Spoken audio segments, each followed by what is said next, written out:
So, Betül, Christian, the ICC Trade Register is now going to include factoring statistics.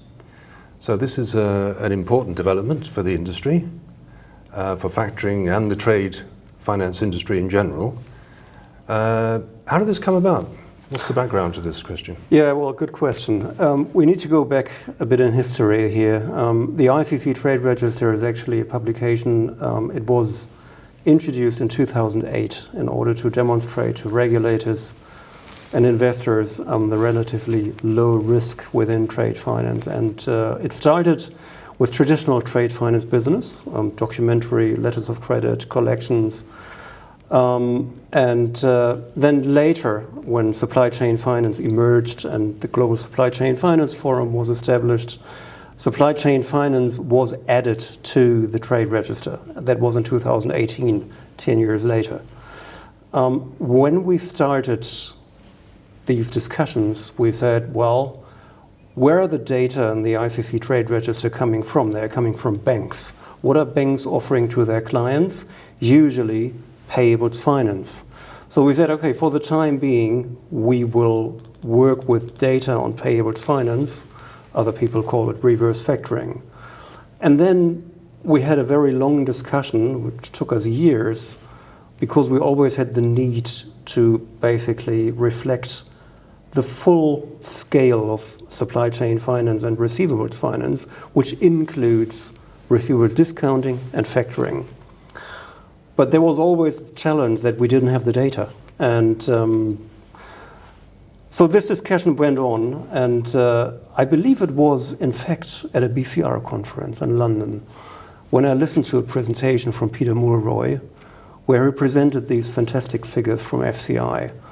And I sat there and thought to myself, There's the missing part of the jigsaw. Exactly. And then I thought to myself, well, why don't we put our heads together and jointly work on these data? So it took us a couple of more years, to be frank. I proposed that in the ICC Trade Register Steering Committee. Everyone said, yeah, it's actually a great idea, so let's do it. But it took us a bit more time. And ultimately, this year, we spoke with Betül, with Chagatai. I made the proposal and said, look, why don't we work together on this? And FCI immediately said, yeah, that's a great idea, let's do it. And now we are here, and we actually have taken the decision now that we will work together. FCI is going to share data with the Trade Register, completing the picture and enabling us and the ICC Trade Register to give a comprehensive overview over supply chain finance. So what does this mean for the factoring industry? What does it mean for people who use the Trade Register? What does it mean for trade finance in general? What is this missing jigsaw? What is it going to create and provide for people? Well, the Trade Register's mission is actually to measure risk, to measure risk in trade finance and obviously supply chain finance, and demonstrate to the regulator or to an investor how safe is this business. Back in history, in 2008, there was a lot of mistrust or the view that trade finance may be a very risky business, and the Trade Register proves exactly the opposite. We now have a publication which goes back more than 10 years, and we have seen in the history that trade finance is actually a very safe business. And with this change, we have a more comprehensive view, which includes the receivables finance business. What does it mean for FCI? What does it mean for the factoring industry in general? So in general, of course, I agree with how Christian explained that why there is a need for more data. Of course, first of all, for the financial institutions, regulators who wants to play in this industry, or also the investors, they need to see more data to understand how secure is business, or how big is this business, in which regions, how this business is growing from which part of the world.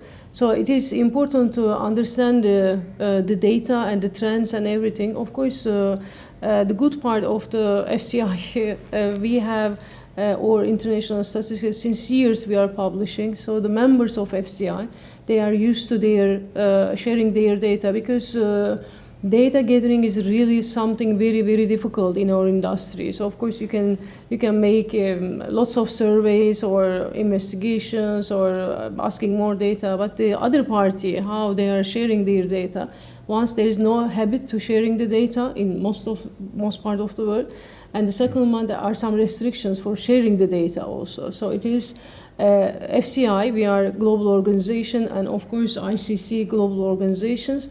So as Christian mentioned, we have already our data set for years. We are sharing with the industry, but we can do more for the third parties understanding our business. And with coming together with the ICC Trade Registry, it's going to be more data. Maybe we can also be able to analyze the trends also. And also, there are some regions on the world that we don't have data, but they are receiving this data, so they are benefiting, and it's also creates slowly sharing data habits from those markets, because world trade is changing its pattern. So it is the fact that the emerging countries are gaining more and more momentum, so they need to have this kind of information. Very recently, for example, I can give an example for the definition of default. So for solving the regulators' understanding of the definition of default, it took like more than 4 years, because we don't have the data to provide them. This was the problem. Then it took explanation, or maybe the FI-based data, which was also really difficult. So we can replicate this in other countries also, as Christian mentioned. We came together. Now we are going to work together how we will serve better to our industry. So the regulators should be happy. And also, for years, factoring has been seen as perhaps not a mainstream product. I think it's probably got to that stage now. Let's say niche, maybe. A bit of a niche product. But I think with this inclusion, do you think that's going to help towards people seeing it as a mainstream banking product? Michael, what can I say? We are here in Lisbon for the FCI 58th annual meeting. So we have almost 200 plus participants. So, of course, different stakeholders, FIs, representatives of the countries. So it is one of the takeaway for me also. I'm from FCI, but factoring is not a niche product anymore, because one is that there is a huge need for the receivable financing and liquidity, cash flow. So in most of the countries, factoring is not a niche product, but on a broader view, receivable financing becoming a more and more important for most of the countries, especially the emerging countries. It's already a developed product in the developed countries. So here we are, the decision has been made to include factoring. What are the next steps? Well, we are now going to set up meetings. The ICC Trade Register is an initiative which is supported by the ICC. We are supported by Global Credit Data and BCG, who is doing the data analysis. This is where I also see the strength of this project, because we can really join forces on firstly collecting data and secondly analyzing and interpreting data. So I believe even FCI may also even benefit from the knowledge in terms of analyzing and interpreting global trends and data. So what we are going to do now is we are going to sit together. There needs to be some kind of agreement. Betül mentioned that memorandum of understanding. What ICC does, ICC currently receives data from more than 20 banks. And so with each bank, ICC has executed a so-called NDA, a non-disclosure agreement. I don't think we need that for the FCI, because data will anyway be anonymized. So that's probably not the issue. But again, we need to somehow document what we are going to do. And then we are going to talk data. We are going to talk data, put our heads together in terms of what data do we really have, how do we merge this, what makes sense. I think it will be a game changer, because we are suddenly adding a whole range of new countries. You are present in 90 countries. That's going to definitely add some more color to the trade register and create benefit to the readers of the trade register. So my final question is, which edition of the trade register do you think the figures will first appear, the factoring figures? When will the factoring figures when will they start to appear in the trade register? Oh, good question. Well, I would think that will depend on the structure of the data when we look at it. That's going to be an interesting discussion. When global credit data sits together with FCI, and we need to understand how we can actually merge these data in a meaningful manner, right? When will be the first trade register with factoring data? I don't know. Likely not in 27, for 26. That would be very ambitious. But if we work effectively and efficiently, maybe in 28 for 27 data. Mm-hmm. That would be my personal goal. But there are obviously some dependencies.